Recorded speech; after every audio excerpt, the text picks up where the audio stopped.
السلام عليكم ورحمة الله تعالى وبركاته. كسر دوادا بدبادو أكشن أو أما بقول بالشو ومحلية كان هالقلا سومالي لان يلا مامبا روكا أي سومالي دكتور سواء كلا حنقول إنه هي حافيسيو يلا رغبة عرض يوم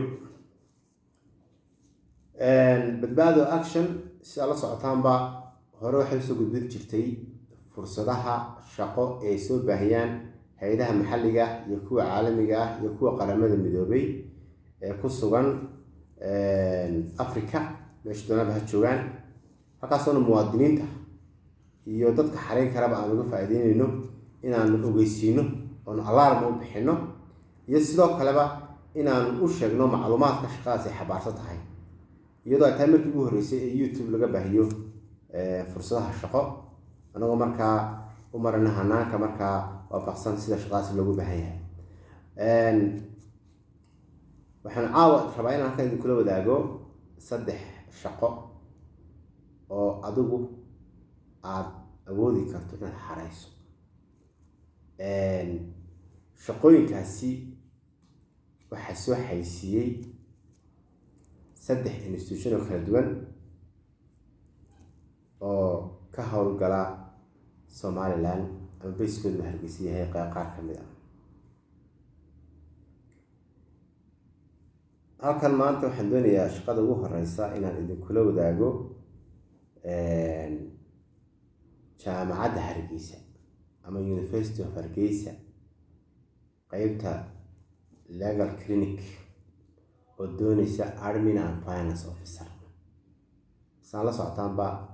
qaybta legal aid-ka waxaa la shaqeeya hay'ado kala duwan oo caalamiya iyo kuwa qaramada midoobay barnaamijyada ay jaamacadda waaxdidaasi ama fakaltigaasi u wado waxaa runtii la shaqeeya partners local international and UN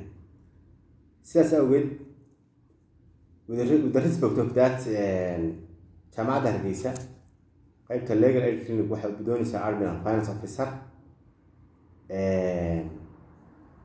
ka shaqeeya project ay waaxdaasi gacanta ku hayso qofkaas wuxuu si toos ah ula shaqeynayaa executive director-ka legal aid clinic aqoon ahaan waxaa loo baahan yahay bachelor degree qofkaasi inuu sito qaybta finance and accounting aad ugu fiican yahay sidaas darteed waxaan ka codsanayaa ama halkan aan kugu sheegi lahaa marka inaad qof falow isu arka ama aqoonsadaba inuu shaqadaas ku fiican yahay admin finance ka xisaabaadka ku fiican yahay waa shaqo la iska yaqaano shaqo macruufa waajibkeedu waa la yaqaanaa iyo waxa laga rabo iyo waxaad gudi kartaba fadlan si dhaqso ah xare booqo Somali Choice channel-ka booqo ama page-ka booqo waxaad ka helaysaa tafaasiil haddii aad u baahato in laga caawiyana waxaan ka rajeynayaa inaad la soo xiriirto waxaan kaloo rabaa halkan insha Allah inaan iyadana fursadda labaad aan idiin siiyo inay doonayso program manager program laga hadlo waa kind of project mashruuc ay hay'ad gacanta ku hayso qof loogu baahan yahay inuu ka shaqeeyo ayaa loo yaqaanaa program manager marka hay'adda loo yaqaano Plan International waa hay'ad ka shaqeysa development-ka humanitarian-ka iyo child rights iyo equality-ga for girls meelahaas ka shaqeysa ama erooyinka horumarka iyo waxa loo yaqaano humanitarian ama samafalka iyo xuquuqda carruurta iyo sinaanta hablaha hablaha la soo gaarsiiyo markaa heerka xuquuqeed ay u baahan yihiin inay yeeshaan hay'adaasi qof program manager ugu baahan tahay Hargeysa aqoon ahaan qofkaasi waxaa looga baahan yeesho master's degree in social work shaqada waa shaqo maanta dad badan oo graduates ka soo qalin jaamacadda Somaliland iyo kuwa Afrikaba ama geeska Afrika kasoo qalin jabiya qaban karaan. iyadoo aad u faahfaahsan shaqadaasi waxaa laga helayaa page-ka Somali Jobs ama qaran jobs baad ka heli kartaa. xaqiiqdiina waa shaqo aad si yaro fudud qaban karayso haddii aad isku daydo ama aad damacdo inaad markaa aad apply garayso. shaqada saddexaad ee aan doonaya oo ah shaqa ka soo baxday iyaduna hay'adda safety maxaa la yidhahdaa hay'adda loo yaqaano International NGO Safety Organization ama INGSO-ga. horena baa horo ama cilaam hore ay samaysayna waan bartaan kasii deynin. maantana cilaam kaloo ayay idiin wadaa oo kasoo baxay xafiiska hay'addaasi oo ah International NGO Safety Organization oo ah hay'ad charity oo sababta garaysa humanitarian-ka iyo wixii la halmaala. iyaga laftigoodu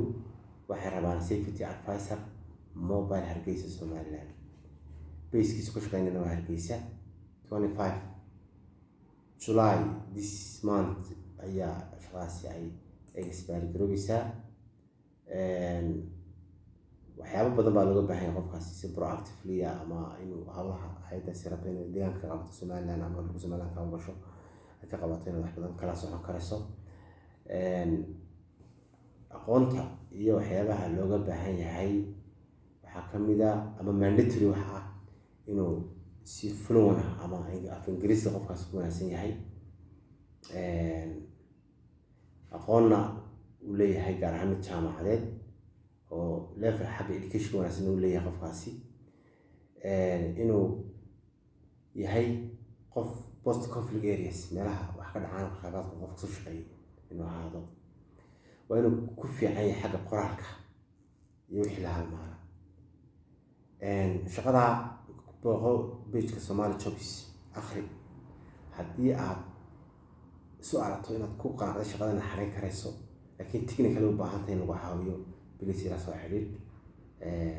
idoo naga helaya ciwaanadayda iyo waxyaabaha iyago dhan baa page-kan ku leenahay Facebook-ga iyo meelaha kale runtii social media ah. sidaas darteed waxaan rajeynaya insha Allah shaqooyinka inaad apply garaysaan. waa shaqooyin fudud oo runtii jeclaystay inaan